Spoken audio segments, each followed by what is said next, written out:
The thing that needs to be automated and the thing that needs to really be mastered is how do I make that step across the threshold from the website to the community as easy as possible. And so it comes back to be transparent. Be transparent about everything. You're listening to Bridge the Gap Season 5, a podcast dedicated to informing, educating, and influencing the future of housing and services for seniors. Powered by sponsors AccuShield, Connected Living, Hamilton Captel, Inquire, One Day, LTC REIT, It's Never Too Late, Meridian Capital Group, Solinity, The Bridge Group Construction, and produced by Solinity Marketing. Welcome to Bridge the Gap Podcast, this senior living podcast with Josh and Lucas here in Dallas, Texas on a great day of more thought leadership. We've got a great friend on today. We want to welcome Evan Friedkin. He is the head of business development at Roobrik. Welcome to the show. Thanks for having me. I've been a long-time listener and big fan of what you guys are doing. So Thank you. You know what? We've joked because we actually just met, but we've spent like the last month together. And so we've gotten to catch up rather quickly. And it's amazing that you've made it this far in our lives because the jury's still out on you. No, I completely agree. It's surprise. Yeah. I mean, I've been in the industry for going on 3 years and we've known each other for 2 weeks. Jury is equally as out for you guys. I know he gives it back. That's for sure. No, all joking aside, it's been fun to get to know you and also get to know where your head's at as far as content related around data and the buying process and how all of that phases in and out for older adults. It's a very complicated decision. It's an emotional decision.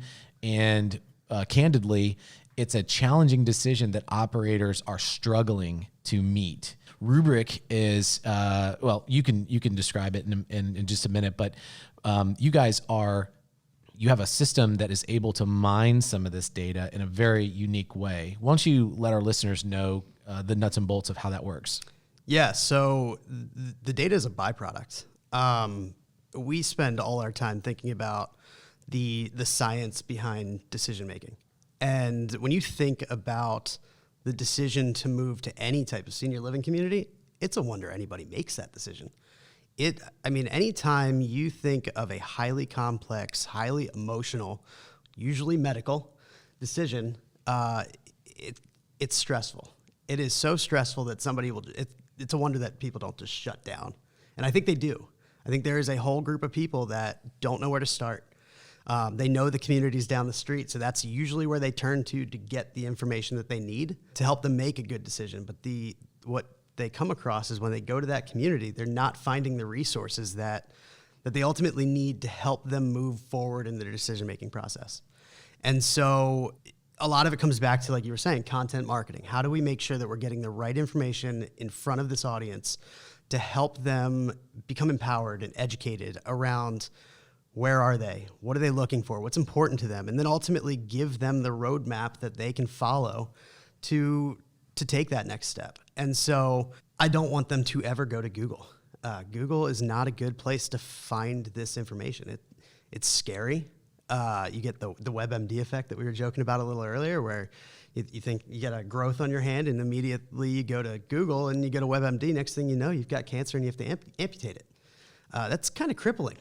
Then you factor in an entire deterioration as you get older, and it becomes really, really hard. And so we figured, what if we could ask a series of questions designed in a way to educate along the way, and then based on how they answer those questions, we give them the option to talk to the community, and we give them a report that says, hey, listen, based on what you told us, you can satisfy your needs with any of these options.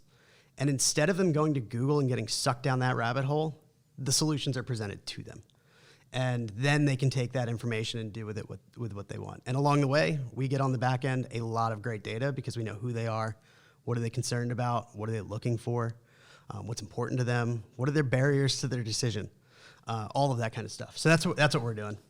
Well, so let me get this straight, Evan. You're saying you recommend quite a bit of discovery questions before that family member or that person maybe doing this research ever gets to the community to have a tour or a phone call or an email, before we capture other data, maybe we're learning more about them, they're learning more about us. Is that what you're getting at?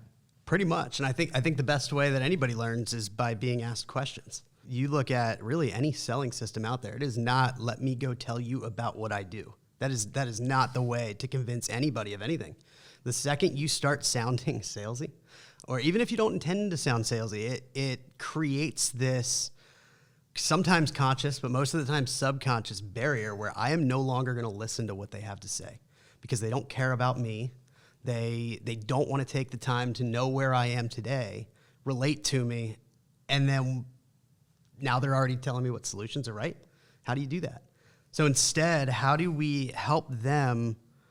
How do we help ourselves learn more about them before we start showing them solutions? And that's really what I think any sales process should be. Well, and specifically on this sales process, you cannot approach each older adult like they are ready to move in this week. It's an emotional decision. And I think that's this big missing piece here is, right, what phase are they in? Are they in a discovery phase? Which kind of funnel or pipeline is appropriate for this person to meet them at where they are right now? Exactly. And I don't think it's linear. It is not linear. It is, some people will enter that decision to start moving down that path, but something may happen, whether by your doing, the provider or the marketing team, not in a bad way, but something may happen internally or externally that causes that person to delay and step out of that journey, and they'll wait. And so as a marketing team at a provider, you need to make sure that everything you're doing is another on-ramp to get back onto that journey where they left off. Usually what's happening is the ability to understand that journey is very, very complicated because you do lose track of them. You don't know where they are. And so you just need to make sure that there are as many on-ramps on that highway as you can have. And you want to make it real easy for them to get back on and pick up where they left off. So one of the ways that you're suggesting, if I'm understanding doing that correctly, is learning a little bit more on the front end about that person that potentially could be a consumer, and then giving them a lot more information about you. Are you saying that once you learn that is where the content piece really kicks in to then begin to educate them where they are, or are you actually educating them through the question process? We are educating through the question process. So with every question we ask, there are on the right side of our assessments or our tools, there are things to think about. Things that, why does this matter? Why are we asking this? So that way they're not like, why are they asking whether or not I'm still driving? They're self-educating a little bit at a time. In a way that is not community specific. It is not about the community. It's really about them and why the fact that they may be driving or they're concerned about it is important in this decision. Because again, it comes back to illuminating the path ahead. You really have to eliminate any hesitation or questions or uncertainty about what lies next. Well, so it's hard to, I guess, compare our industry of providing services, providing care to a lot of other verticals like buying a car or shopping for whatever we shop for as consumers.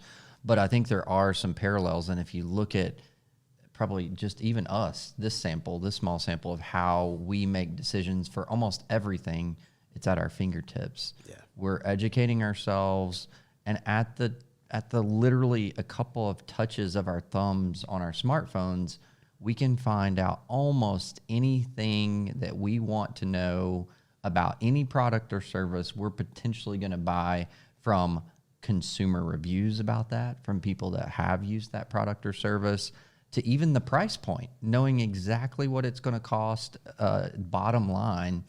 But then when we get to having to make one of the most, if not the most difficult decision of our lives, it's a complete mystery. And the most we can get is like a vague brochure, in most places that we go. So why is that? And every website looks exactly the same. Right. There's a lot of happy old people on those websites. Yeah.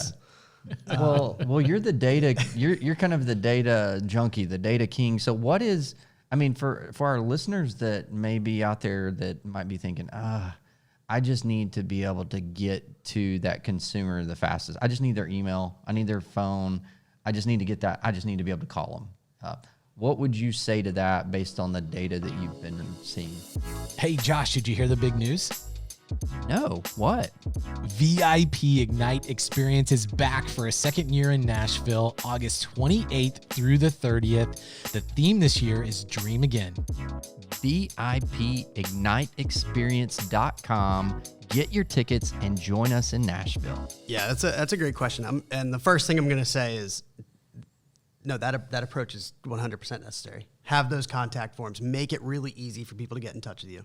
Because some people are not like us. They'd rather not do their own research. They'd rather just talk to your community directly. So yeah, that contact form, keep doing it. Don't get rid of it. That's important. That's where a majority of the leads are going to come from, and that's fine. But what about those other people that really want to do those research? And think about it. Like Carvana, a few years ago, the idea of buying a car and never talking to a salesperson, that's blasphemy. But why can Carvana do it, but this industry can't?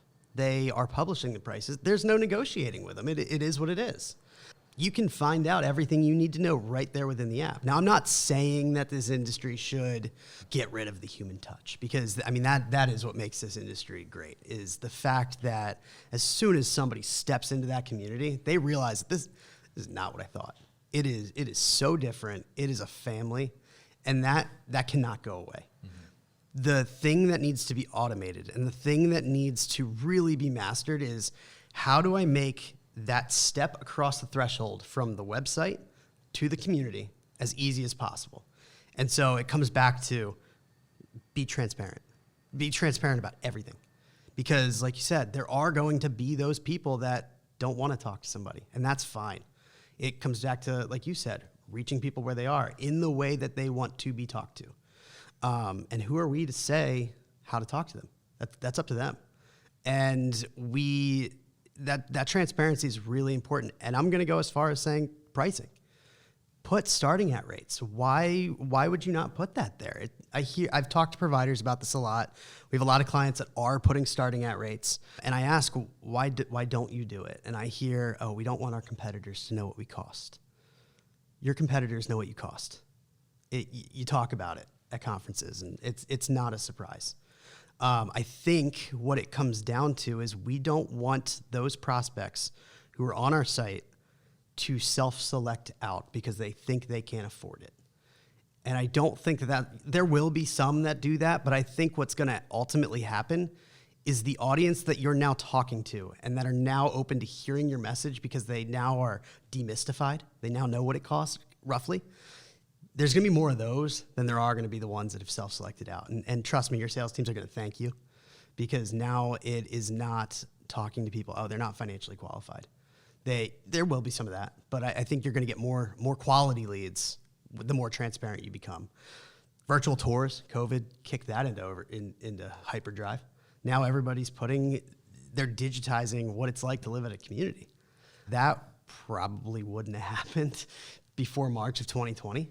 That would have been scary, but then they had no choice. And so, yeah, I think be transparent. Let people know, let them get their questions answered. Don't gate it. We got a little bit of data to back up kind of my claim on the finance side, where we did a survey for the folks that went through our assessment, and at the end, and this was just to the people who said, no, I don't want to talk to somebody yet. So they still decided that they were not ready to have the conversation. We asked, why not? It's a simple question. We're not trying to sway them. We're not trying to do anything with it. We're just, hey, why didn't you want to talk to somebody? 81% said it was because they didn't know what it cost. That's not a small number. That is a massive amount of people that, if we were just a little bit more transparent, they might have talked to you. They might have gotten more people. And so I think that's a huge eye-opener. Well, I'm kind of, in my mind thinking about some of the challenges, or maybe some of the things that our industry wants to be able to do, and that's to be able to attract someone, a resident and their family, to our communities before it's a crisis. how much have we seen our industry change over the last several years to where, man, it feels like every call you get, everybody's in a crisis. There's just been a fall.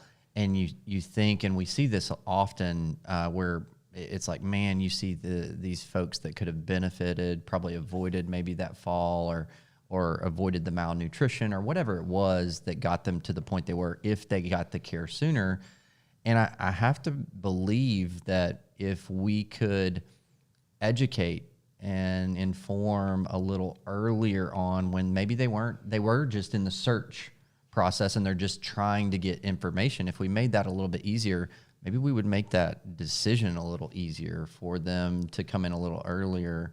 So I got a question for you. Do you have any data or feeling of what is like the percentage of people that you think we're missing out on as an industry because they're not really ready in their mind to make a decision right now, and they're not going to call, or they're not wanting anybody to maybe call them right now, but they're just wanting to get information. Is there any feeling of what group exists out there that might be missed opportunity? It is not a small number. It is a lot. Back in December, Senior Housing News released an article, and it was titled "Rampant Consumer Confusion Creates an Opportunity." I think it creates an opportunity in senior housing. And there was a survey that was done that asked just the general population about what their opinion was of the aging services sector. 45% said they had a positive view, which is great. It's amazing. Keep up the good work there. 20, I think it was like 20 some percent. No, but the real number I really want to hone in on is 35% have no opinion. That is a massive amount of people that have zero opinion about what this entire industry does. And so even if we're able to just sway 5% of that audience, makes a huge difference. And to get to your point of what is that audience that we are missing out on, from the beginning, from day one when Roobrik was launched, our mission was we truly believe people will choose senior living and choose it sooner if they're given the right resources. And if we give them the right resources, they will choose to talk to the community at a much higher rate. And so not even affecting the traffic that is on these providers' websites, we're noticing just by adding the ability to get their questions answered, it increases their lead volume by 20 to 40%. These were people that were not filling out contact forms. Those are people that were trying to find the information but didn't.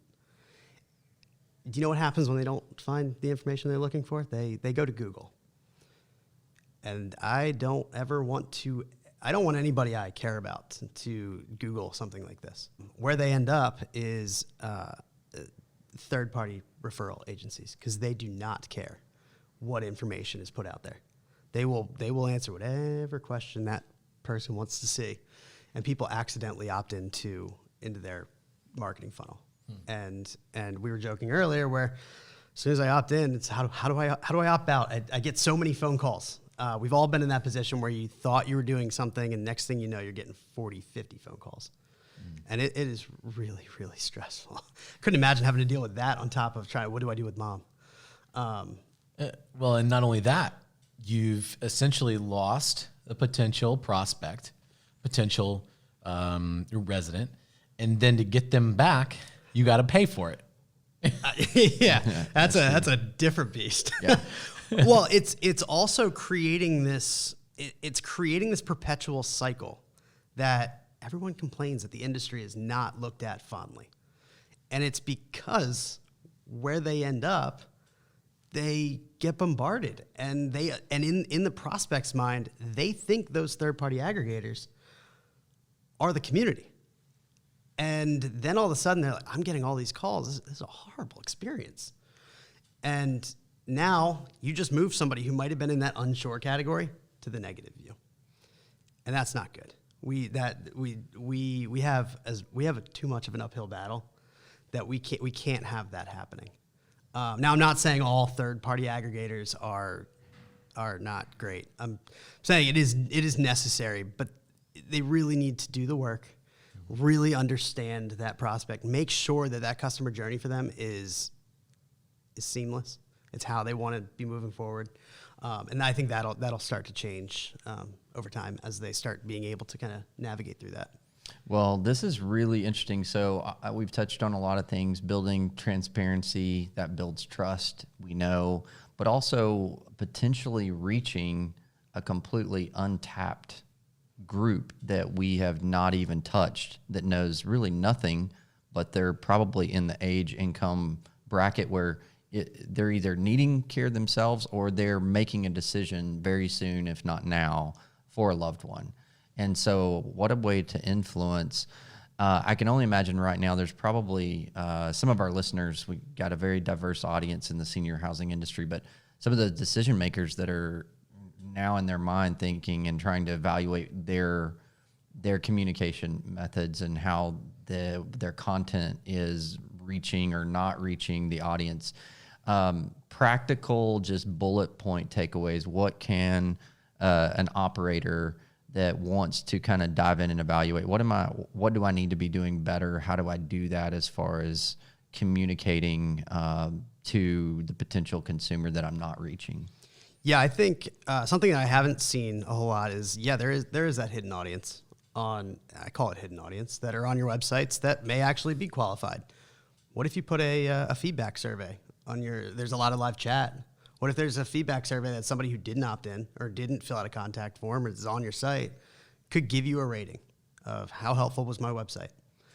And then give them an option to tell you what they wish they saw. Don't be scared to solicit that feedback. Nobody's perfect. I've never seen a perfect website on any industry.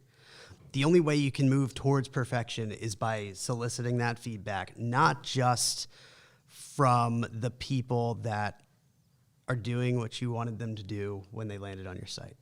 The best way to enhance it is by, what about those people who are not doing that? You need to figure out why.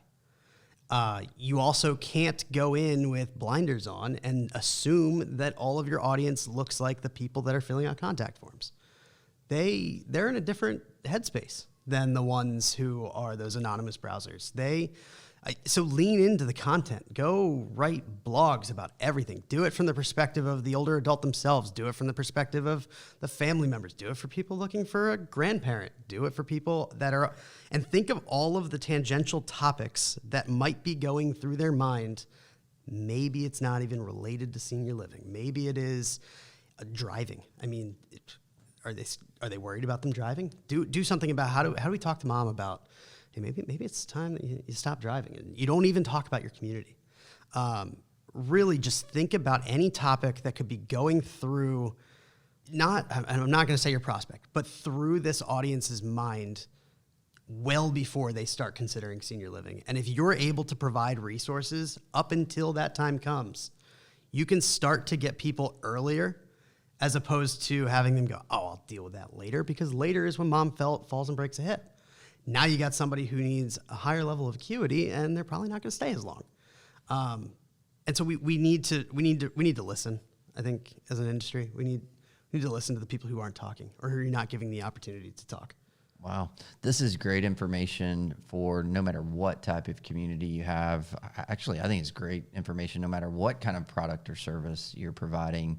I thought we were just going to get a data conversation. This is bonus. We're getting content strategy, man. Thank you so much. Sales and marketing. I mean, it's a perfect collision of leveraging tech and innovation to help build a deeper connection with the audience you're trying to reach, so that you can have those meaningful conversations and develop the relationship that is actually meaningful to bring them into the community, which will provide the support and love and care that they really need. So it's a perfect conversation. Evan from Roobrik, thanks for spending time with us today. Appreciate you having me. And for our listeners, you can go to btgvoice.com. Make sure you connect with us on social. We'll put all of this in the show notes. We'd love to get your feedback. Let's continue the conversation there. And thanks for listening to another great episode of Bridge the Gap. Thanks for listening to Bridge the Gap podcast with Josh and Lucas. Connect with the BTG Network team and use your voice to influence the industry by connecting with us at btgvoice.com.